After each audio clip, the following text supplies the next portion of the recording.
जुलाई 1950 Texas में jenny Jones का जन्म हुआ। जन्म होते ही उसे गोद लेने के लिए आगे भेज दिया गया। उसको एक परिवार ने 3 बच्चों के साथ साथ गोद लिया।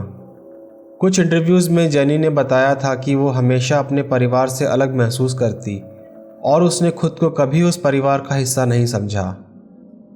कभी कभी वो बीमार होने का नाटक करके अपनी तरफ सबका ध्यान खींचती। सब जेनी को गुस्सैल, झूठी और चालाक कहते।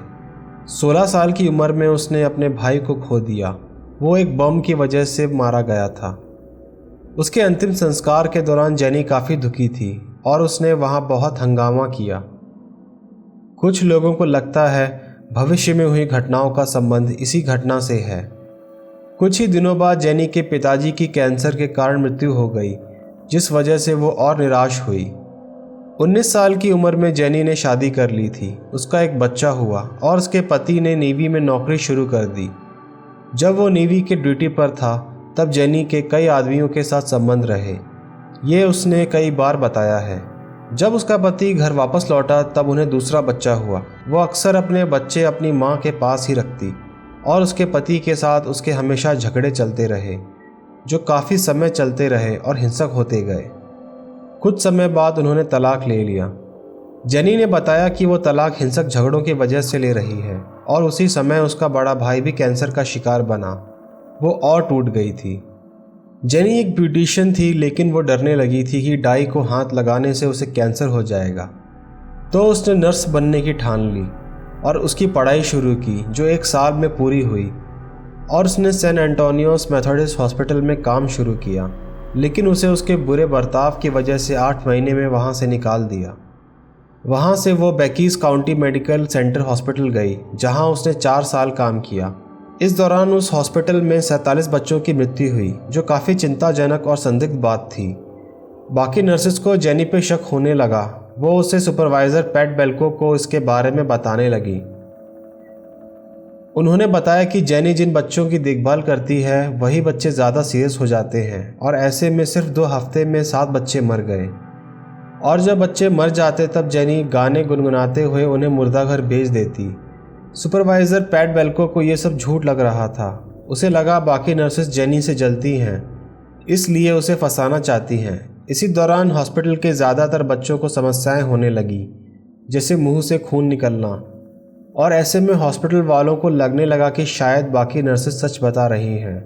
एक बैठक बनाई गई जिसमें कुछ बड़े डॉक्टर्स भी थे। वो जेनी को निकालकर पुलिस के हवाले करने का सोच रहे थे, लेकिन वो डर रहे थे कि जेनी उल्टा उन्हें ही कोर्ट में घसीट लेगी, क्योंकि वो उनकी एक कर्मचारी थी। फिर उन्होंने सोचा कि वो एक टेम्पररी नर्स को हटाकर नई नर्सेस रखेंगे।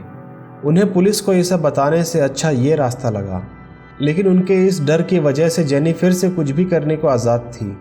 डॉक्टर कैथलीन हॉलैंड ने जेनी को अपने क्लिनिक में काम पे रखा। उससे कई लोगों ने जेनी के प्रति आगाह किया था कि जेनी का बर्ताव सही नहीं है, उसमें कुछ तो गड़बड़ है। लेकिन कैथलीन हॉलैंड ने किसी की ना सुनी और उसे अगस्त 1982 को काम पे रखा। अगले 2 महीने तक जेनी ने 7 बच्चों को संभाला, जिन्हें अचानक दौरे आने लगे। सितंबर 1982 को 15 महीने की चेल्सी मैककेलन को चेकअप के लिए क्लिनिक लाया गया। जेनी ने उसे 2 वैक्सीन में से एक वैक्सीन दिया, जो उस बच्ची को उस दिन दिया जाने वाला था। जैसे ही जेनी ने उसको पहला वैक्सीन दिया, उस बच्चे को दौरा आना शुरू हुआ। उस बच्ची की मां ने उसे रुकने को कहा, लेकिन जेनी ने उसकी एक ना सुनी और दूसरा वैक्सीन लगा दिया, जिससे उस बच्ची को और तेजी से दौरा आया और तड़प तड़प कर मर गई। डॉक्टर कैथलीन हॉलैंड को पहले से शक होने लगा था। उसने जेनी से इस बारे में बात भी की थी कि बच्चों को इतने दौरे कैसे आ रहे हैं। जेनी ने बताया कि उसे ये खोई हुई सकेनिलकोलाइन की बोतल मिली। सकेनिलकोलाइन शरीर को शांत करने के लिए इस्तेमाल किया जाता था। उसे सक्स भी कहा जाता, और अगर इसका इस्तेमाल सही तरीके से नहीं किया गया तो वो एक जहर की तरह काम करता, जिसे खून में भी ढूंढा नहीं जा सकता। सक्स के 100 ml से 70 किलो के आदमी को 20 सेकंड में ही सांस लेने में तकलीफ हो सकती है। उसकी अगले 5 मिनट तक सांस बंद हो सकती है।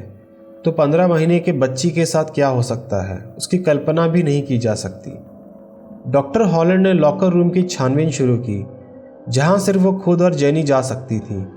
डॉक्टर हॉलैंड ने देखा कि सक्स की बोतल को ऊपर से 2 छेद किए गए हैं। यानी शख्स का उपयोग किया गया था। डॉक्टर हॉलैंड ने तभी के तभी जेनी को काम से निकाला और पुलिस को इस बात की सूचना दी गई। जब शख्स की बंद बोतल फॉरेंसिक में भेजी गई तब पता चला कि वह बोतल में सलाइन भरा हुआ है और जेनी ने पूरा शख्स बच्चों पर इस्तेमाल कर दिया था। जेनी को गिरफ्तार किया गया और उस पर मुकदमा चलाया गया।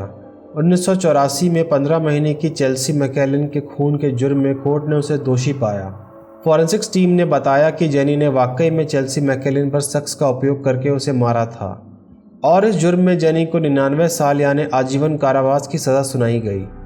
उसकी सज़ा को और बढ़ाया गया जब उसे रोलांडो सांटोस नाम के बच्चे को शख्स का उपयोग करके मारने के जुर्म में फिर से दोषी पाया गया, लेकिन रोलांडो सांटोस बच गया था। 2016 में जेनी को जेल से छोड़ने की बात होने लगी क्योंकि जेल में मुजरिमों की भीड़ बढ़ती जा रही थी, लेकिन प्रोसिक्यूटर्स ने जान लगा दी कि जेनी को जेल से ना छोड़ा जाए। उस पर और मुकदमे लगाए गए और इस वजह से जज ने उसकी रिहाई रोक दी और उसे वापस जेल भेजा गया। अक्टूबर 1998 के जेल में हुए एक पेरोल इंटरव्यू में जेनी ने कबूला था कि उसने ही बच्चों को मारा था और वो रो रही थी। अटॉर्नी जेसन ग्रॉस ने, जो और भी कई मुकदमे जेनी पर लगा रहे थे, उन्होंने बताया कि जेनी ने अपने एक सह अपराधी को बताया था कि उसने वो खून नहीं किए और उसके दिमाग से आने वाली आवाज़ों ने वो करवाए हैं। बताया जाता है कि जेनी के ऊपर लेखक स्टीफन किंग ने अपना एक किरदार एनी विक्स लिखा है, जो उनकी बहुचर्चित नॉवेल मिजरी में है। अगर आपने वो नॉवेल या मूवी देखी है तो आपको पता चलेगा कि जेनी ने क्यों जेल में रहना चाहिए। कितने बच्चों की जान बचाई जा सकती थी अगर बेकीज काउंटी मेडिकल सेंटर हॉस्पिटल की टीम ने उस पर पहले ही कार्रवाई की होती। कई लोगों ने तो बताया कि उन पर भी मुकदमा चलना चाहिए। जनवरी 2020 में जेनी जोन्स ने कबूला कि वो मरते दम तक जेल में रहेगी। जुर्म की ऐसी सच्ची घटनाएं सुनने के लिए सब्सक्राइब करें ट्रू क्राइम इनकॉर्पोरेटेड को।